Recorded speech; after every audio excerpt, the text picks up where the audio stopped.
बढ़ते हैं खबरों की ओर। तो पूर्व सीएम नेता रमन सिंह का बयान सामने आया है, जिसमें उन्होंने 6-7 राउंड की मतगणना के बाद एनडीए को करीब 290 सीट मिलने जा रही है, ऐसा बयान दिया है।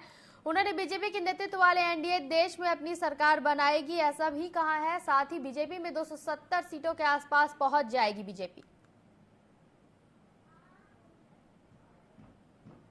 मतगणना के शुरुआत और मतगणना के प्रति जिस प्रकार पूरे देश में उत्सुकता है, और मुझे लगता है कि बस कुछ घंटों में ही देश के एक निर्णायक लोकसभा चुनाव के नतीजे आ जाएंगे।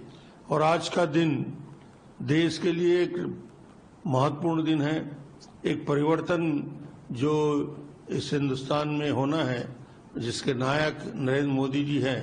तो तीसरी बार जिस प्रकार के एग्जिट पोल के नतीजे सामने आ रहे हैं, ये स्पष्ट हो चुका है कि पूर्ण बहुमत के साथ नरेंद्र मोदी जी तीसरी बार प्रधानमंत्री बनने जा रहे हैं। और अब किसी को शंका नहीं कि 400 पार सिर्फ नारे नहीं बल्कि यथार्थ में बदलते हुए दिख रहे हैं। निश्चित रूप से 100% देश अस्वस्थ है, भाजपा अस्वस्थ है, नेतृत्व अस्वस्थ है। और जिससे भी हिंदुस्तान में पूछा जाए, सबके मन में ये बात है, क्योंकि 10 साल में मोदी जी ने जो इस देश के अंदर परिवर्तन लाया, जो डेवलपमेंट के काम किए, जो इतिहास रचने का काम, चाहे अयोध्या में राम जन्मभूमि मंदिर का निर्माण हो, 370 हो, 80 करोड़ लोगों के लिए भोजन की व्यवस्था हो, 50 करोड़ खाते खोलने की बात हो, शुद्ध पेयजल की व्यवस्था, शौचालय की व्यवस्था, ऐसे काम जिसकी कल्पना कांग्रेस ने नहीं की थी 70 सालों में, मोदी जी ने धरातल पे उतार के दिखाया।